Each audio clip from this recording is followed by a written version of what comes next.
What's up, guys? Alexander here with Date Psychology. So, today I want to share with you guys some of the research I've done, a little bit of an experiment that I ran here. And no slides like I usually do today, but I'm going to put an article up here. This is on the website, and we'll just kind of go through the article. I'm not going to read it off to you, right? I'm not going to just go through and read it, but I will summarize it for you. There's more information. I'd recommend checking it out. And we are examining a question that is a popular belief in dating discourse. And what is that? It's that people do not report oral sex as having sex, right? And specifically that women do not report oral sex as having sex. This is a popular belief, and certainly when you see some discussions on sexual behavior, you will see claims like, okay, so we have low reports, and that's because women don't report oral sex, having sex. Recently, a YouGov survey, I believe from this year, 2023, asked participants, it said, do you count oral sex as having sex? And about 60% said they did. So a pretty large percentage, that means, of course, that they did not. About 40% of men and women both. And given that, we also have a little bit of a background to wonder, right? Do people report oral sex as having sex? If you ask on a survey, did you have sex, right? A question like that. Could it underestimate? And this is also something to consider, is that a lot of the time in sexual behavior surveys, that's actually not the kind of question that gets asked. Why? Because it is kind of ambiguous. Something that's been known for a while, that if you ask a question, a lot depends on the questions you ask. If you ask a question like that, maybe they won't count it. So it's very common if you look at something like the GSS, and you see the specific question asked. It's like it asks very specifically, like, do you, including oral sex, and including like penile vaginal intercourse and all of that. So when it's more specific, perhaps not.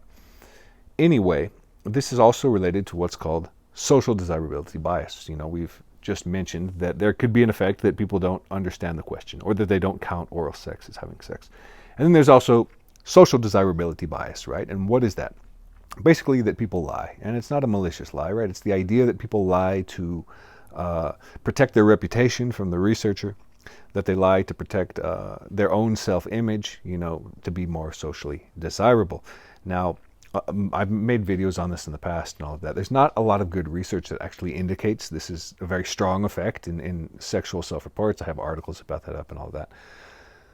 But it's a common belief, right? When people see statistics that they don't want to believe, then it provides kind of a pre-made excuse in a way, like, I don't believe that, people lie. Okay. But if that's the case, you have to demonstrate that as well. You can't just assume it to be the case. And the majority of the research on social desirability bias comes from earlier in psychology, or sometimes it comes from non-Western populations. And this is important because what was done at that point was often a survey, before the internet, would be administered in person. It would be presented on the table in front of the researcher. Maybe your name would go on it and everything, and you're asking sensitive questions. Yeah, the participant might not want to let you know the truth, right?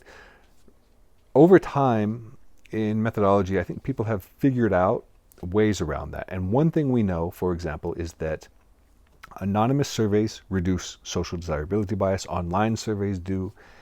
And additionally, that even if you just ask participants, and this is kind of like best practice when administering questionnaires at this point, even if you just tell participants to remind them, like, please be honest, it's totally anonymous, it's for research purposes, no one's going to know, basically.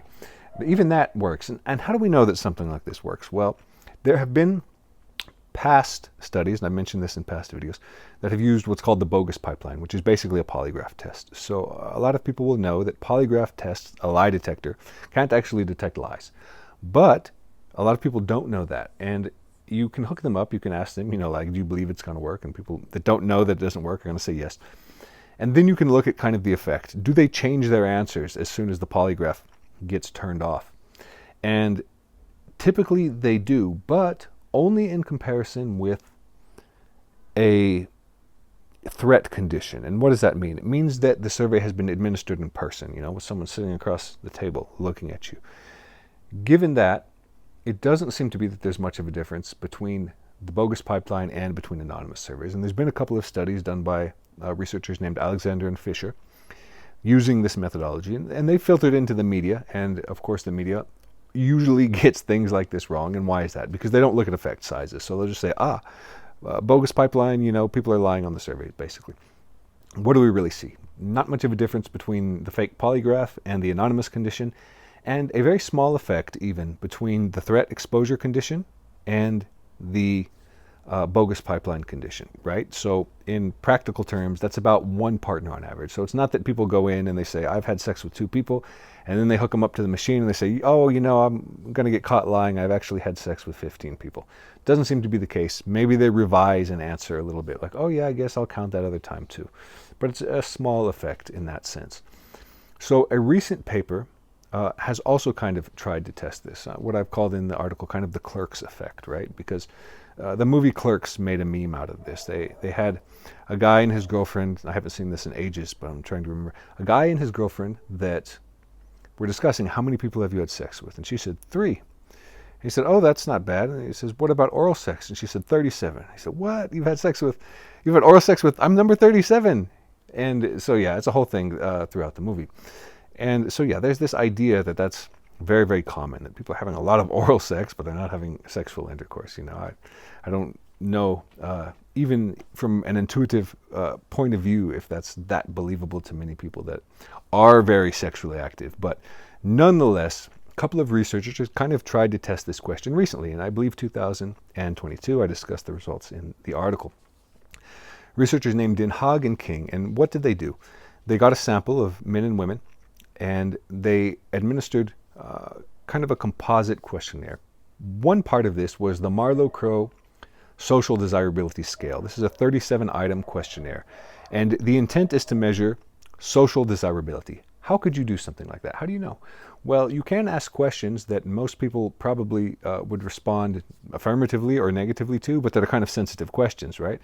And they could be like moral questions, or they could be like difficult questions. They could be like, would you avoid telling your friend the truth if it could harm you in some way?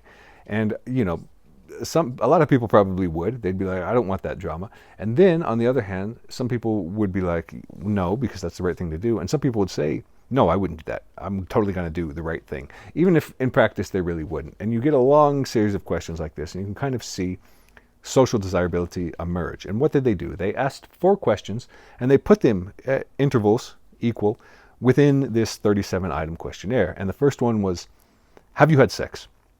And the second one was, have you had oral sex? Okay. The mean age for their sample was 19. And they're looking for people that said they have not had sex, but that they did have oral sex. Okay. So we have a yes-no group, or a no-yes group, excuse me. And then they can look at that no-yes group, and they can compare it with the yes-yes group, and they can say, do they score differently in social desirability bias? And they found that about 11% of their sample, if I remember correctly, was the female part of their sample said that they had oral sex, but that they did not actually have sex. Then they correlated these groups with their social desirability scores, and they found a very big effect. I believe it was a Hedges G of 0.78, so a conventionally large effect. And what does that mean? Well, that the people who were in the no-yes group, right, the people that said, I didn't have sex, but I did have oral sex, scored much higher in social desirability. And so they concluded that, yeah, social desirability bias produces this effect where people do not report oral sex as having sex. And I said, okay. Pretty straightforward methodology. I'll try to replicate that myself. So I collected a convenient sample, and I went through this. I administered the same questions, same methodology, right? Marlowe-Crowe scale, interspersed, same questions used by the original researchers. The mean age for my sample was higher, so I cut it down, and I said, okay, we're going to look at everyone who's under age 25. So actually a little bit more liberal, right? If that can expand it more. Remember, I said, they found 11% of people in the no-yes group. How many do you think I found? It was 0. Not one person, not one woman reported that they had oral sex, but that they didn't have sex. And this is 20 or 25 and below. So anyone, within that age group, didn't find the effect. So I wasn't able to replicate that. And because I had 0 participants in my no-yes group, I also wasn't able to correlate it with social desirability scores, but that's actually something I anticipated. So, as I said, I replicated their methodology, but I added another part. Instead of simply asking, did you have sex? Did you have oral sex? I added a second question. And the second question was, how many people did you have sex with? How many people did you have oral sex with? And with that, we can really test the Clerks effect, right? The effect where people say they had sex with 2 people, but they gave 37 blowjobs. So I did that, and then that would also let me correlate the groups that have a difference and the groups that have no difference, right? With social desirability scores. And so what did I find? Well, about 6% of women were in the group that were basically the no yes, my version of it. And what does that mean? That 6% of women said that they had more oral sex partners than had sex partners. Okay, 6% of women. For men, it was 12%. All right, it might have been 11%. Check the article and make sure, but something like that. It was about twice as many men.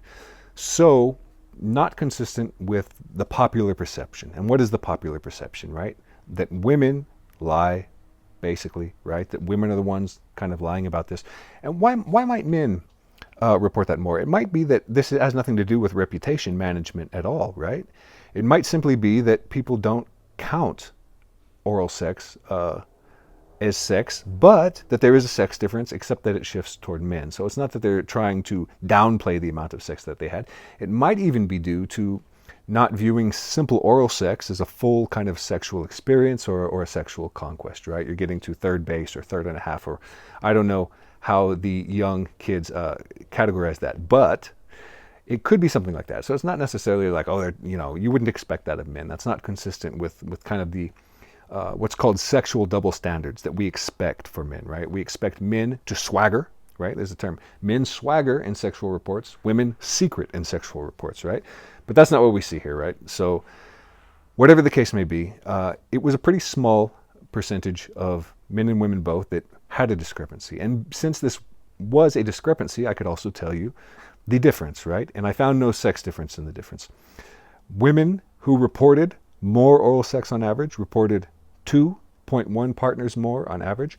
Men who reported more oral sex on average also reported 2.1 on average. Additionally, the range for women was only 1 to 3. So none of the women reported many, many more oral sex partners.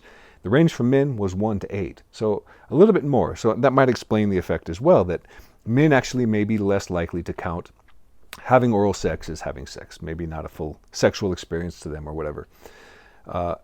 Then I could take those groups, right? Because I have people that reported there was zero discrepancy, right? Had sex, oral sex, same number. They're counting it the same. Then I have the group that said, okay, there's a little bit of a discrepancy. Maybe they're not counting it the same. Then I can compare them in social desirability scores, right? I can run a t-test or a Welch test. I believe I used a t-test in this because it did fit the assumptions. So doing that, did I find a difference? Or remember, Den Haag and King, they found a big difference. No. In mine, none. There was no association with social desirability. I also administered a sociosexuality inventory. And sociosexuality, what is that? The willingness to have casual sex, basically. It has 3 facets. It asks about actual casual sex behaviors. It asks about attitudes and beliefs. So did these sociosexuality inventory predict anything? Well, it did predict reported sexual behavior. Had sex, oral sex, yeah. People higher in sociosexuality had more partners. Exactly as you would expect, right? Because you're kind of asking the similar questions anyway. So it would be strange if one didn't.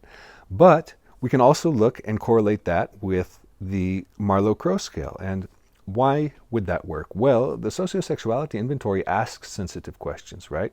It should be susceptible to social desirability bias, assuming that social desirability bias as it play at all, right? If it exists, if it is real in sexual reports to begin with. And what would we see then? Well, some kind of correlation where people reporting more sexual partners, or people reporting a higher score in sociosexuality across all of the items should probably score lower in the social desirability bias measured by the Marlowe-Crowe scale. But they didn't. No relationship there at all. So what can be said about this? Well, I couldn't replicate the results from Den Haag and King, and I went a little bit further than their methodology, and I couldn't do it. Why might that be? And additionally, there was no evidence for social desirability bias in the sociosexuality measure either.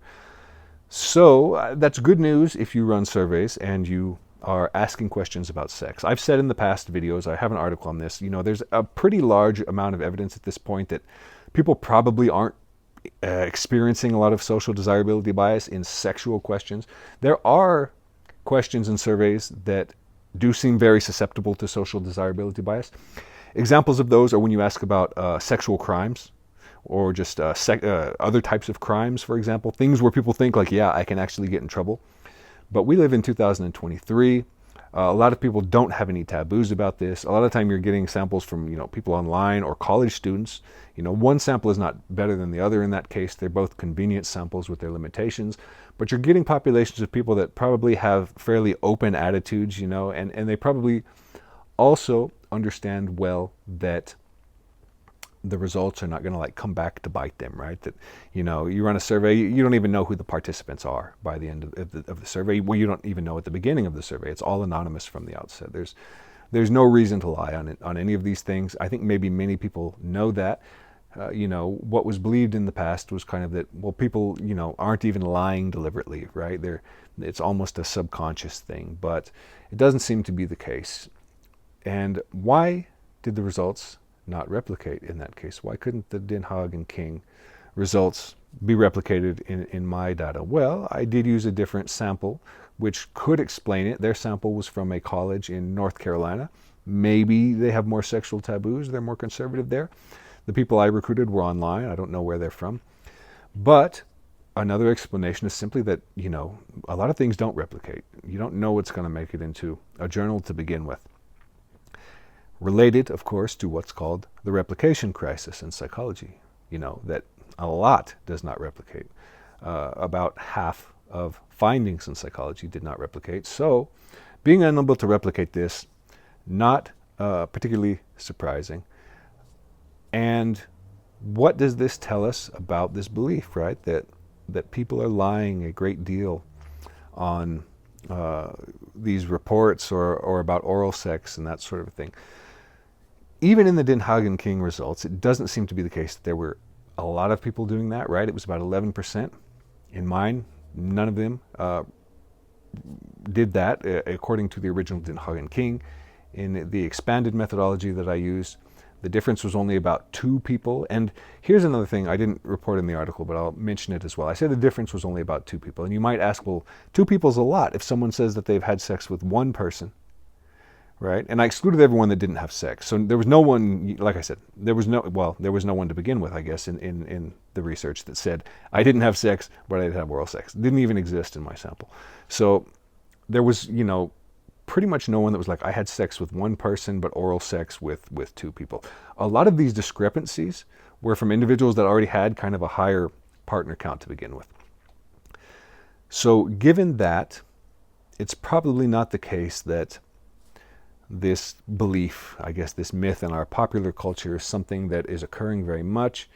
If it is occurring, it's probably not at a large magnitude like Clerks, right? You're probably not getting people who claim that they had sex with 3 people, but that they actually had oral sex with 37 people. Anyway, check out the article, guys. The results are discussed in more detail there. And aside from that, like the video, subscribe to the channel, come back. This is a short one. I'll make another for you very soon.